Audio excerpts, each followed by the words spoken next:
Hello, and welcome to another episode in Brooklyn Law School's series on law in time of crisis. I'm Michael Cahill, the Dean of Brooklyn Law School, and I am delighted to be joined here today by Anita Bernstein, who is the Anita and Stuart Subotnick Professor of Law here at Brooklyn Law School. One of your primary fields of scholarly expertise is torts. In fact, if I may boast for a moment, you are the most recent recipient and one of two recipients on our faculty of the highest academic award in the field of torts, the ALS William Prosser Award, which you received in 2020. What do you make of the impact of torts in the current moment of crisis, or perhaps the impact of the crisis on the field of torts? I think that's an impact that we will see later, but haven't seen it now. Now, I happen to be a partisan of this area, and I see it everywhere. It's all around me as far as I'm concerned. But even I have to admit that tort is relatively hidden or not yet emergent in the current crisis.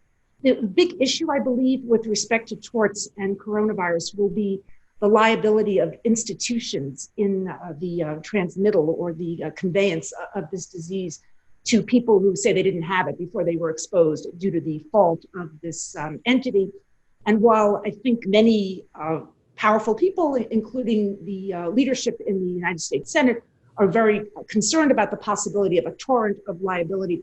We just haven't seen it yet. So if I were to come back to talk about law in the time of crisis, in a year from now, I suspect tort would be ready to go. But at the moment, I think it's only on the horizon and not yet ripe.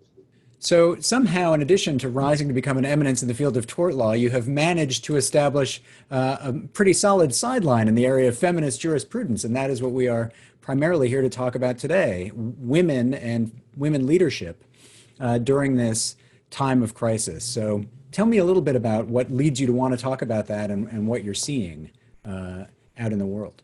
I have been struck by the presence of a couple of female leaders. And I think initially the ones that caught my attention were Jacinda Ardern in New Zealand, teeny tiny country, unique. Its successes can't be extrapolated or relocated to other countries. More like the United States in size and economic heft is Germany, led by an extraordinary leader as well.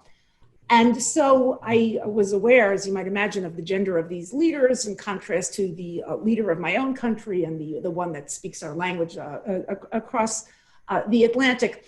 And I started to think about the connection between gender and leadership in the time of crisis.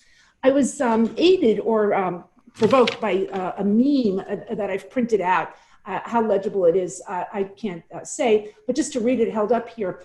Somebody put together a bunch of images, 8 male leaders on the top and 7 female leaders on the bottom. And the word on the side says, the countries most affected by the coronavirus are the USA, Brazil, Russia, Spain, United Kingdom, Italy, and France, and then India below. And then the countries that are recognized as having managed the crisis best are Germany, Taiwan, New Zealand, Iceland, Finland, Norway, and Denmark. This is very much a bumper sticker.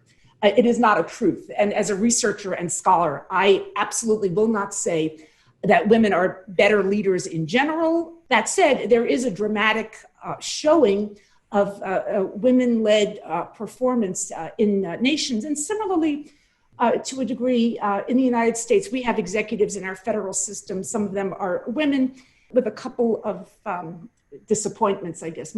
Iowa's just hideous lately, I think.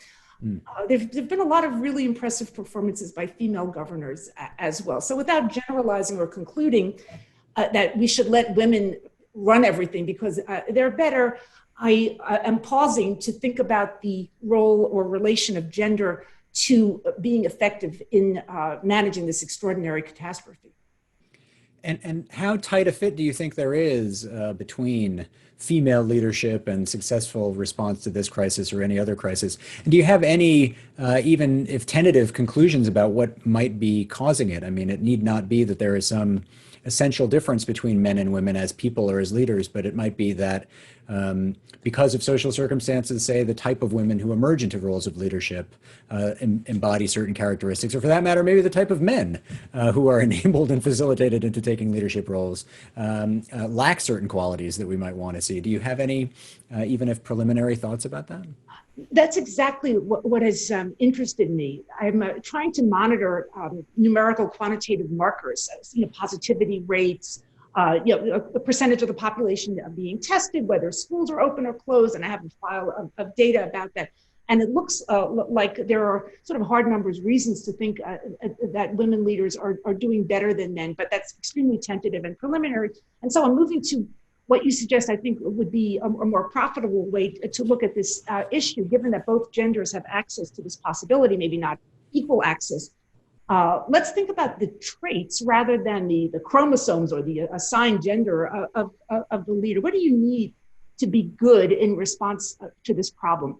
My view on that is that leadership in general requires a balance between confidence and humility. I think that when we think about leaders on the world stage in particular, we tend to focus on their swagger and confidence. And you think of Churchill and Roosevelt expressing utter certainty about the rightness of the Allied side of the war.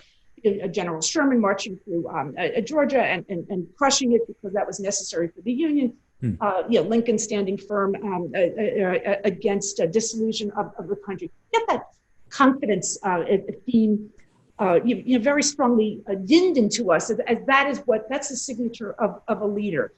But I know, and you of course are a real leader yourself, I'm just an observer, you know that the work of leadership requires recognizing when one is dealing with a very formidable, difficult adversary and figuring out a way to proceed in a position of relative weakness. Leaders don't always have the guns and the money and the popular support that they need.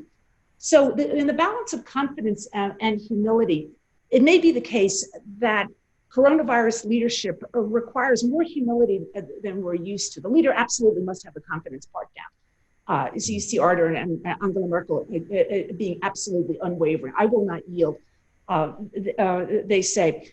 But they're also deferring to a problem that will not listen to their bluster. They won't, coronavirus won't go away. I'm thinking of Jair Bolsonaro in particular as the embodiment of the male stereotype. Certainly, he's certainly not all men. He's not even a tiny fraction of men. But that kind of utter certainty that one need not listen to data or dead bodies all around you.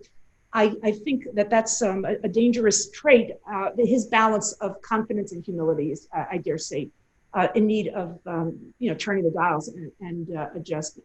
So with all that in mind, although everybody is capable of both confidence and humility, I think that as you mentioned, socialization and upbringing, I think that women more than men are reminded of the importance of humility and are steeped in it. The arrogance threshold, the amount of overconfidence needed to offend other people as too much, I think is lower for women than men. So when a crisis can't be dealt with by glaring at it and saying, I'm going to kill you first before you kill me, I think humility is very valuable. And what I see in the female leaders I admire is a great degree of deference to data. At a press conference in April, Governor of Alabama asked about what the reporters were asking, when are we going to reopen? And Ivy said, my opinion doesn't count. Decisions will be based on data, not a desired date. She's saying it's not what I want. I'm not going to assert ownership or control of this problem. I will listen to the experts. And I think that's a blend of confidence and humility that I would find very comforting if I lived in Alabama. I'm curious about what you take to be the role of law in trying to affect this situation. So it's one matter to observe what seems to be happening in the world and which kinds of leaders and which kind are effective and which are not. As we move from observation to trying to bring about change, obviously law can be a change agent in this area. What can the law do to empower the creation of the kind of leaders that we want, including women leaders, or at least remove impediments that might be preventing them from rising to those levels? Exactly. Law is going to play a relatively modest role. It can't transform by fiat a landscape that I think is inadequately receptive to the offerings of women potential leaders. Law, I think, has to focus on the pipeline, the path of potential entrants who are candidates for leadership, to look out for the interests and rights and entitlements of people, regardless of their gender, so that their talent can rise. And I feel as a legal educator, I am a part of the pipeline. I myself, I'm not going to be the boss of anything, but maybe the people I know and I'm meeting now, right now in this semester, are. Of course, we have an election coming up here in the United States, and one candidate on one ticket is a woman. What do you make of the selection of Kamala Harris and her prospects as vice president, or beyond, for that matter? She and Biden both came to national politics as senators, and it seems to me that Harris had to do a whole lot more to burnish her resume than Biden did back in the day when he was elected as a very young man. The selection of Harris shows, I think, the success of a credentials resume approach to leadership. It may not be a coincidence that Harris grew up in a civil rights era. You mentioned the removal of barriers. I think that's what it is. It's not that legislation gave Kamala Harris opportunities by way of a gift. It cleared away barriers to make it credible and possible for her to be thought of as presidential timber for a while during the campaign. And I notice that I don't hear anybody saying that Harris is not qualified to be vice president. This year's entering class at Brooklyn Law School is 60% women, so they are going to encounter a world of legal education in which they are the majority. But given the current situation, they are then going to emerge into a profession where that is not true, where men dominate, and particularly where men dominate positions of leadership. What do you think is possible, or how can we create the circumstances under which a greater influx of women into the early stages will create opportunities for them to ascend to higher positions in the profession they will find when they graduate? I was thinking about this gap between the ranks of entrants and the small number of positions at the top. Oh, when I learned recently about the death of John Thompson, the basketball coach of the Georgetown team, extremely distinguished and admired. I read quite a lot of praise by way of eulogy after he died. And I was thinking, I am not young. And when I was young, which was decades ago, NCAA, the men's basketball cohort, has always been majority African-American men. That has been the case now for many decades. Mm-hmm. There's an enormous, in number, relatively large cohort of middle-aged men who know the Division I scene perfectly. They've experienced every aspect. They've been the students, the athletes, scholars. They know about the path to the NBA draft. They know how to play the game. Why are there so few John Thompsons in the coaching ranks?